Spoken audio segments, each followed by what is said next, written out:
नमस्कार मित्रांनो, आज या मालिकेमध्ये आपण पाहणार आहोत. ती अगदी वेड्यासारखी करायला लागलेली असते. अन्नपूर्णा आजीकडे जाते, उठून पटकन निंगेकडे जाते.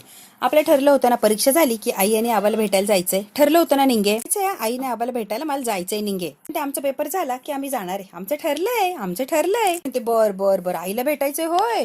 अरे वा कमळी, आईला भेटायला चालली. तुझ्या आईचं नाव काय ग बाई? तुझ्या आईचं नाव काय कमळी? त्यांना धक्काच बसतो की ही काय विचारतीये कामिनी. हिचं दुखतंय, हिला काहीतरी होतंय.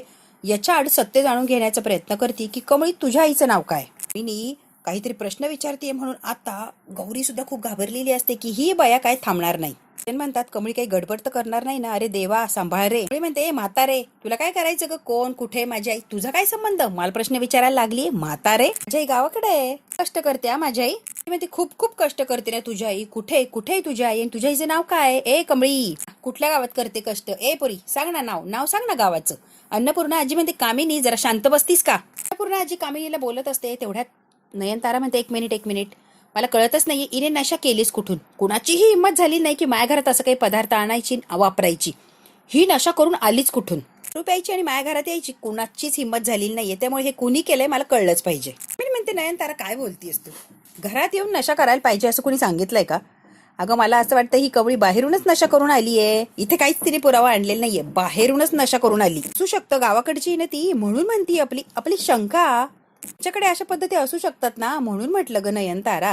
अन्नपूर्णा आजी म्हणते कामिनी जरा शांत बसतीस का? म्हणाले येईन ते बोलत सुटलीये. कमळी तुला काय झालंय? मला कळत नाहीये नेमकी काय होतंय कमळी. कामिनी म्हणते माझ्या बापाचं नाव काय ग? पोरी तुझ्या बापाचं नाव काय? आईचं नाही सांगायचंय, नको सांगू, बापाचं तर नाव सांग. अन्नपूर्णा आजी इतकी शांत बस असं सांगत असते पण कामिनी शांत बसायला काय तयार नसते. आता मात्र राजनच चिडतो. आत्या बासा आता, खूप झालंय तुझं. वेळ प्रसंग काय आणि तुझं काय चाललंय ग भलतच? तू नाही करत आहे राजन, जे खरं आहे ना ते बोलतोय आम्ही. एवढं काय चिडतोय तू? कामिनी म्हणते तुम्हाला मी सांगते एक गोष्ट लक्षात ठेवा सगळ्यांनी. अजूनही शंका आहे की ही पोरगी राजनची नाहीये आणि गौरीची तर अजिबात नाहीये. खात्रीने सांगते तुम्हाला मी. ऋषी म्हणतो आजी बासा, तुमची डिटेक्टिव्ह गिरी आहे ना बास. तिला आतमध्ये घेऊन जातो, तिला आरामाची गरज आहे. नंतर उरलेल्या प्रश्नांची उत्तर विचारा. कामिनीचा डाव फसलेला असतो. ती काहीही उत्तर विचारू शकलेली नसते आणि कमिनी सुद्धा काहीच उत्तर दिलेलं नसतं. ऋषी तिला रूम मध्ये आणतो आणि व्यवस्थित असं झोपी लावतो. कारण तिने जरा आराम केला की तिचं डोकं जागेवर येईल असं ऋषीला वाटत असतं. इथे गौरी आलेली असते. ऋषी म्हणतो बरं झालं मावशी तुम्ही आला, आता इथे बसा आणि कमळीची काळजी घ्या. आता बाहेर निघून गेलेला असतो. गौरी पटकन बघते ऋषी गेला की काय आणि दार लावायला जाते. कारण तिने दार लावलेलं असतो आणि पळतच कमळीकडे येऊन उभा राहते. तिच्या जवळ गेलेली असते, तिला माया करते. ए कमळे काय अवस्था झाली आणि तुला काय झालंय ग कमळे? खूप खूप वाईट वाटत असते या रागिणीला. गौरीला कमळीची जी अवस्था केली आहे कामिनीने त्याबद्दल तिला खूप असं वाईट वाटत असतं. तिला उठवण्याचा, तिच्याशी बोलण्याचा प्रयत्न करत असते गौरी. आता कामिनी बेडरूम मध्ये येते आणि तनतन करत असते. प्रत्येक वेळेला तोंडावर पडते आणि प्लॅन तर काय सक्सेस होत नाही. ती चिवट आहे ती कमळी. कितीही लोटली तरी काय जायचं नावच घेत नाही. गावछाप कुठलची. त्यात महत्वाचं कितीही बोलतो केलं तरी बोलतच नाही. काय पोरगी ही. आता गौरी लाड करत असते, तिच्या तोंडावरनं हात फिरवत असते आणि कमळीला जाग आलेली असते. आहे असं म्हणते आणि कमळी पटकन उठून बसलेली असते. गौरीकडे बघते, तिला इतका आनंद झालेला असतो गौरीला बघून. कमळी एका मिनिटात उठते आणि घट्ट अशी मिठी मारते.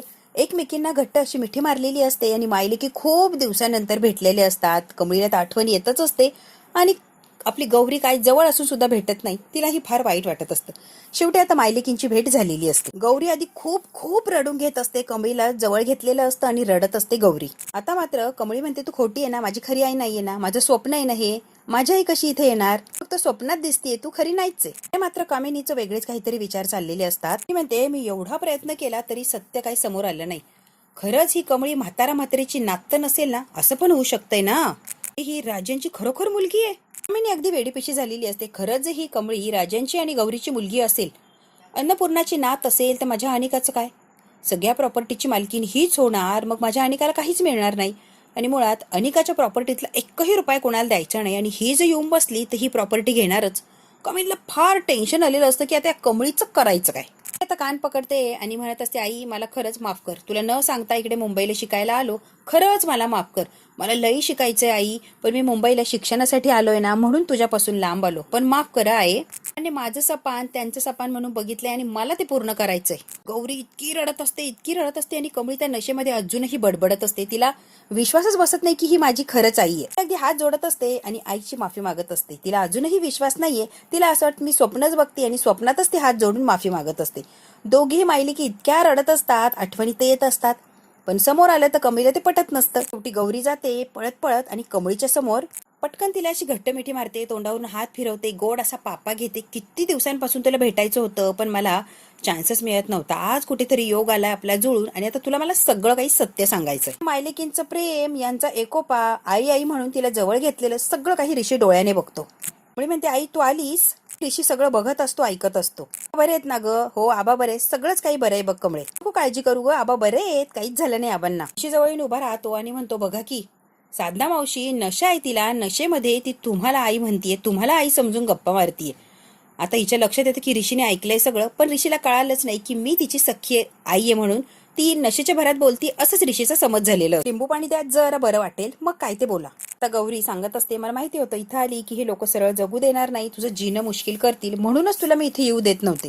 गौरी आता रडत असते आणि म्हणते, लहानपणापासून ती कामिनी तुला मारण्याचा प्रयत्न करते आणि थेट आतापर्यंत तुला मारून टाकण्यासाठी नको नको ते प्रयत्न केलेत या कामिनीने, म्हणूनच तिच्यापासून तुला लांब ठेवण्याचा प्रयत्न करत होते, पण शेवटी इथे येऊन तू पोहोचलीच. नशीब इकडे घेऊन आलं आणि तुझ्या माणसांमध्ये तुला आणून सोडलं, मी तरी काय करणार कमळी. गौरी म्हणते, कमळी तू काहीच काळजी करू नका, मी आहे ना. त्या जवळ घेतलेलं असतं, परत एकदा घट्ट अशी मिठी मारते आणि किती लाड करू या कमळीचे असं झालेलं असतं, हिला काय काय सांगू.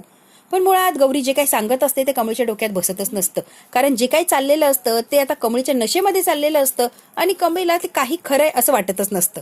गौरीने कमळीला जवळ घेतलेलं असतं, खूप तिला असे आधार देत असते आणि म्हणत असते, आता ती कामिनी तुला काहीच करू शकत नाही, कारण तुझी आई तुझ्या बरोबर आहे, तुझ्या केसाला बी धक्का लावू शकत नाही ती, तू बघतच राहा आता मी कशी ढाल बनून तुझ्यामध्ये उभी राहते आणि त्या कामिनीला अद्दल घडवते. तर ऋषी विचार करत असतो, टेन्शनही असतं आणि सगळंच गोंधळ झालेला असतो या ऋषीच्या डोक्यात की कमळीचं नेमकी चाललंय तरी काय. जी अवस्था झाली ती फार वाईट आहे, ही कोणी केली असेल, याच्या मागे कोण असू शकतंय. कमळी नशा वगैरे करणं शक्यच नाहीये, पण हे झालंय तरी कसं आणि नशा कुठून मिळाली कमळीला. ऋषी विचार करत असतो, टेन्शन मध्ये असतो. तेवढ्यात अनिका अगदी पळतच आलेली असते, रिश रिश करत त्याच्या अंगावरच येते डायरेक्ट. अरे रिश, एक गोष्ट सांग, तू मध्येच कुठे गायब होतो रे यार, किती शोधते तुला मी, तू सापडतच नाहीये मला.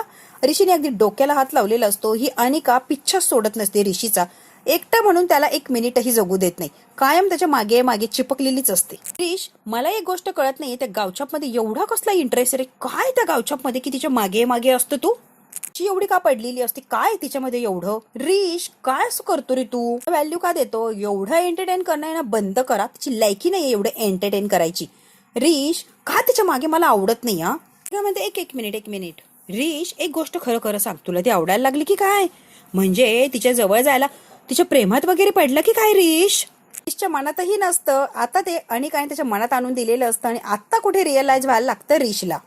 कमळी सारखी करत राहणार आहेस का. रिश म्हणतो, एक मिनिट अनिका, तुझं काय चाललंय ग, लग्न. अनिका अजूनही याच भ्रमात असते की रिशचं आणि माझं लग्न होणार आहे, त्यामुळे ती कमळीला एक मिनिटही सहन करत नसते. कमळी रिशच्या जवळ आली की ती अगदी इनसिक्युअर होते आणि मग तिचा रागराग करते, मग रिशलाही बोलते आणि कमळीलाही बोलते. अनिका म्हणते, उद्या आपलं लग्न झालं तरी पण आता कमळीच करणार आहे का तू, तुला काही कळतंय का रे रिश, आपलं लग्न झालं म्हणजे आपण संसार करायचा, त्यात ती कमळी टमळी कुठून आली. एक मिनिट, हे लग्न वगैरे कुठून आलंय ग, ए तुझ्याशी लग्न डोक्यावर पडली की काय अनिका. सगळ्यात महत्वाचं तू विसरलीस काय ग, काय झालं, आपलं लग्न कधी होणे शक्य नाही, या जन्मात तरी शक्य नाहीये, आणि लग्न वगैरे एवढी कॉन्फिडन्सने काय बोलती अनिका, जरा बाहेर या सगळ्या गोष्टीतून. का तुम्हाला लाईक करत नाही का, म्हणजे मी तुझी बायको होऊ शकत नाही आणि तू माझा नवरा. रिश, असं काय करतो, माझ्यावर प्रेम नाही करत आहे का तू. आता ऋषी या अनिकाला इतकं समजावून सांगत असतो, अनिकाचं मात्र भलतंच काहीतरी चाललेलं असतं. ऋषीच्या आता सगळं डोक्यावरून चाललंय की ही अनिका काय एवढी डोक्यात जातीये माझ्या. आणि मी आधी बेस्ट फ्रेंड होतो, ती गावछाप यायच्या आधी, बरोबर, मग अचानक काय झालं, ती गावछाप आली आणि सगळंच काही बदललंय. रिश म्हणतो, गप्प बस, इरिटेट होतंय मला, इतका चिडलेला असतो रिश अनिकावर की बस, कृपा कर माझ्यावर प्लीज, आणि रागारागात रिश तिथून निघून जातो. त्याला बिचारीला फार वाईट वाटतं आणि तिथेच ती नाक अशी मुरडत उभी राहिलेली असते. रिश आता अनिकावर चिडलेला असतो आणि रागारागात कमळीच्या जवळ येतो आणि कमळीची ती अवस्था बघून त्याला फार असं वाईट वाटतं, दुखावलेला असतो रिश की माझ्या कमळीला झालंय तरी काय. कमळीच्या जवळ बसतो, खूप विचार करतो आणि कमळीच्या जवळ बसतो आणि तिचा हात आता हातात घेतलेला असतो रिशने. खूप घाबरलं होतं तुझी ही अवस्था बघून, इतकं घाबरलं होतं ना कमळी की बस आता सगळं काही व्यवस्थित होऊ दे आणि उठली की अगदी नॉर्मल होऊ दे, कमळी लवकरात लवकर बरी हो, फार फार भीती वाटतेय कमळी मला. तो असं काही झालं ना तुला की मला घाबरायला होतं, अगदी कसं तरी होतं, इतका घाबरून जातो की अगदी बेचैन होतं कमळी. मी मस्त होतं ग, काय करू आणि काय नाही मला कळत नाही कमळी. तुझी अशी अवस्था बघितली आणि मगाशी तर काय झालं होतं मला काय सांगू कमळी. हात हातात घेतलेला असतो आणि मस्तपैकी ऋषी आता कमळीशी गप्पा मारत असतो, पण कमळी अजूनही असते. तिला ऋष काय बोलतोय तिला काही ऐकायलाही येत नसतं किंवा समजतही नसतं. ते सिंपल आहे, तू खुश राहायला हवी एवढंच माझं ध्येय आहे, बाकी काहीच नाही. तू खुश असली की मी खुश असतो कमळी. यात महत्वाचं कमळी, मला ती कमळी हवी आहे सगळ्यांच्या आयुष्यात आनंद आणते, सगळ्यांची काळजी घेते, प्रेम करते, ती कमळी हवी आहे. ही अशी बेशुद्ध पडलेली कमळी नकोच आहे मला. तुला काही असं झालं ना तर खरंच म्हणजे नको, त्या गोष्टीचा मला विचारच करायचा नाहीये कमळी. मला खूप भीती वाटते ग, तुला काही झालं या कल्पनेनेच. नको आता असू दे, मी विचारच नाही करते. ऋषी आता स्वतःलाच प्रश्न विचारतो आणि सगळ्या प्रश्नांची उत्तरं स्वतःच देत असतो. आता ऋषी हे सगळं काही कमळीशी बोलत असतो, तेवढ्यात काय गौरी कमळीसाठी घेऊन आलेली असते. बघते तर काय ऋषीने तिचा हातात हात पकडलेला असतो आणि मस्तपैकी गप्पा मारत असतो. कण बरी हो कमळी, एवढीच वाट बघतोय मी, कशात लक्षात लागणार नाहीये, त्यामुळे लवकर बरी हो. आता हे ऐकल्यावर गौरीला धक्का बसलेला असतो की ऋषी हे काय करतोय. कमळीचा हात हातात घेतो, तोंडावरून हात फिरवतो आणि सगळं काही आता गौरीने बघितलेलं असतं. गौरी येते आणि हळूच ऋषीला म्हणते ऋषी बाबा. ऋषी आता गौरीला बघतो आणि पटकन असा उठून उभा राहिलेला असतो. साधना मावशी ठीक आहे, तिचा आत्ताच डोळा लागलाय, तिला बरं वाटेल, सगळं छान होणार बघा. तुम्हाला काय झालंय ऋषी बाबा, तुम्ही मात्र बेचैन आहे, तुम्हाला काय बरं वाटत नाही की काय. मावशी अस्वस्थ वाटतं आणि हे कमळीच्या बाबतीत काय होतंय ना याच्याने खूप भीती वाटते बघा. कमळी इथपर्यंत खूप अडचणींना सामोरं गेली आणि मग आलेली आहे आणि सगळं काही सारखं कमळीच्याच बाबतीत का घडतं ना मला हे कळतच नाहीये बघा. कसं आहे ना मावशी, तिला हा होणारा त्रास थांबतच नाही, सतत काही ना त्याच्या मागे लागलेलंच असतं. आता गौरी बरोबर बोलत असतो, तेवढ्यात काय तिथे नयनतारा सुद्धा आलेली असते. आता नयनतारा गौरीचं आणि ऋषीचं बोलणं ऐकत असते. हा त्रास झालेला मला नकोय, मला मुळात तिला त्रास झालेला बघवतच नाही, मला फक्त हसणारी आनंदी राहणारी कमळीच बघायला आवडते. कामिनी भीती म्हणजे कामिनी तिला त्रास देत असते याबद्दल तर ऋषीला फार वाईट वाटतं.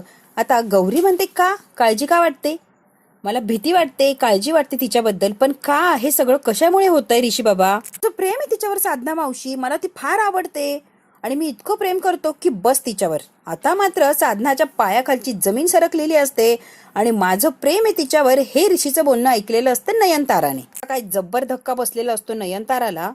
एवढं सांगतो, प्रेमाची कबुली देतो आणि घाईघाईने तिथून निघालेला असतो. ऋषी पुढे गेलेला असतो, परत माघारी येतो. आय एम सॉरी, खरंच सॉरी, मी तुमच्या पुढे हे का बोललो मला खरंच माहित नाही.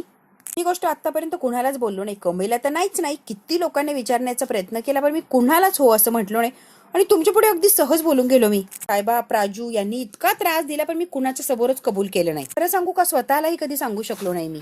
पण कसं आहे ना मावशी, बोललो ते बोललो, मला खरंच आवडायला लागलीये कमळी. ताराला फार धक्का बसलेला असतो की ऋषी काय बोलून बसलाय. तिने परत खाली बसलेला असतो आणि कमळीचा हात स्वतःच्या हातात घेतो. आता हे गौरीलाही आवडलेलं नसतं, तिचीही उलगाल होते, पण ती कशी म्हणेन ऋषीला. हात हातात घेतलेलं, तिची काळजी करणं, हे सगळं काही नयनतारा बघत असते. आता नयनतारा अशी काय संतापलेली असते, तारा काहीच बोलत नाही, स्वतःला सावरते आणि अगदी शांत बसलेली असते. दुसऱ्या दिवशी सकाळी कमळी आता तिच्या घरी आलेली असते, म्हणजे अन्नपूर्णा आजीच्या घरी, आणि तिला जरा जाग येते किंवा तिची नशा असते ती उतरलेली असते. उठते आणि डोकं जड पडलेलं असतं, पण तिला पहिले आठवतं ते साधना मावशी बरोबर बोललेली, म्हणजे गौरी बरोबर कमळीने जो संवाद साधला तो सगळं काही आता कमळीला आठवायला लागलेलं असतो. साधना मावशीने कमळे म्हणून जवळ घेतलेलं असतं, रडलेली असते, माया केलेली असते, सगळं काही जे बोललेली असते सगळं काही असं पुसट आता कमळीला आठवायला लागलेलं असतं. त्याच गोष्टींचा कमळी विचार करते आणि आता बेडवरून खाली उतरून बाहेर यायला लागलेली असते. कमळीला आता आठवायला लागतं की अंगावर तिच्या ते आमटी सांडलेली असते आणि मग ती साफ करायला बाथरूम मध्ये जाते. लगेच कामिनीने अनिकाने तिला पकडलेलं असतं आणि जबरदस्तीने ती भांग प्यायला दिलेली असते. सगळंच काय आता कमळीला आठवत असतं. कमळी आता विचारचक्रात अडकलेली असते, सगळं आठवण्याचा प्रयत्न करते, पण इकडं मात्र साधना मावशी देवी आईला दिवा लावते. आई तुळजाई, माझ्या कमळीला मात्र व्यवस्थित आणि अगदी ठणठणीत ठेवा, तिला काहीच होऊ देऊ नको. माझ्या कमळीने इतकं काही सहन केलंय, खरंच धाडसी माझी पोरगी, तिचं कौतुक करावं ना तेवढं कमी आहे. साधना आता देवाला दिवा लावते आणि कमळीवर साठी आशीर्वादही मागते आणि तिच्या धाडसाचं कौतुकही करत असते. इतके दिवस ती माझ्या बरोबर येते जाते समोर, पण मी तिला सांगू शकले नाही की मी तुझी आई आहे, आणि मी आता बोलून गेले तिला समजलं असेल की मी तिची आई आहे.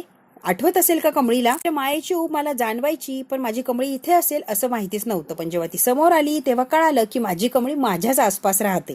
गौरी आता रडत असते आणि सगळं काही जे मनात साठलंय ते देवी आईच्या समोर बोलत असते. आई म्हणून तिने जेव्हा मिठी मारली तेव्हा भरून पावले मी. काहीच जाणारी माझी कमळी आठवली बघ देवी आई, आणि रडत असते गौरी, सगळं काही आठवते आणि रडत असते. इतकी काय रडत असते कारण कमळीचे जे हाल झालेले असतात तिला बघवतच नाही. खूप काही सहन केलेलं असतं कमळीने. साधना इतकी रडत असते तेवढ्यात काही ऋषी आलेलं असतो तिला काहीतरी सांगायला. मावशी आता म्हणतो इतकी रडत असते ही, पटकन डोळे पुसते ऋषी बाबा आणि स्वतःला सावरते साधना. काय म्हणताय ऋषी बाबा? Thank you so much. I know thank you म्हणून काही होणार नाहीये. तुम्ही काल पोटच्या पोरीसारखी कमळीची जी काळजी घेतली त्याबद्दल खरंच थँक्यू. मला खूप छान वाटलं. पोरीची अवस्थाच तशी झाली होती ना, बघवत नव्हती म्हणून काय आपली माया केली तिला. दुसरं काय, माझ्या पोरीसारखीच ना ती. म्हणतो हो हो सगळं काही केलंय प्रेमाने, त्याबद्दल खरंच थँक्यू. परत एकदा थँक्यू म्हणतोय. आता साधनाला थँक्यू असं म्हटलेलं असतो आणि ऋषीला खूप आनंद झालेला असतो की इतकी काळजी घेतली आणि त्यात आता कमळी ही व्यवस्थित ठणठणीत बरी झालीये. खूप आनंदी असतो.